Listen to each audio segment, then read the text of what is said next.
Tak mám trocha odstrojený motor, ako som slúbil. Ukážeme si nastavenie prestriku. Na motore je toto V3S M2, ale je to isté ako klasika, ale má iné stupne. Takže mám to odstrojené, lebo som pretesňoval dva valce tuto. Pretesňoval sa kompresor a menilo sa vstrekovacie čerpadlo. No. Takže z toto šrobenie vybereme z prvého valca. Vyberieme odtiaľ ventilček aj s pružinou. Demontujeme to stade. Šrobenie dáme naspäť a namontujeme si takúto kapilárnu trúbku. Po ňu dáme pohár, lebo naftu môžeme naspäť naliať do nádrže.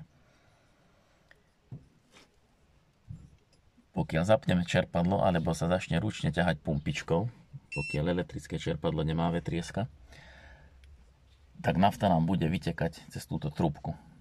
Keď sa blížime k stupňom určeným, to je u tohto motora je to 20 plus 2 stupňa, tak palivo nám prestane vytekať, ako pootáčame kľukovým riadeľom a ten moment hľadáme. Čiže ideme na to. Zapneme elektrické dávkovacie čerpadlo. Musíme byť potom celkom rýchli, pretože to dosť tlačí. Motor som už nastavil pred strih na 6. valci, čiže za chvíľu bude strihať. Zapneme si čerpadlo. Naftička tečie.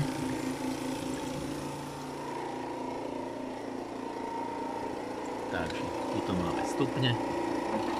Ideme točiť. Zároveň sledujeme aj naftu.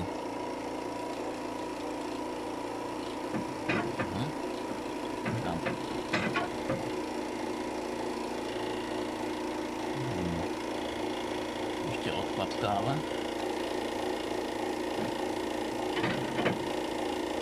Takže po otočení kľukovky máme tu na tomto mieste 20 stupňov.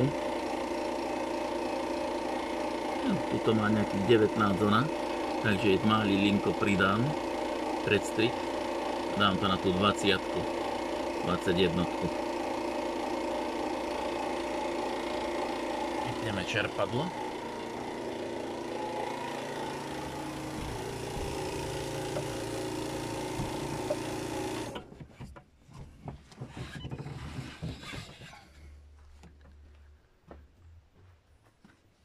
Ono je to skoro presné nastavenie predstriku, ale najpresnejšie je vtedy, keď je motor demontovaný vonku a nastavuje sa to podľa rysiek na zotrvačníku.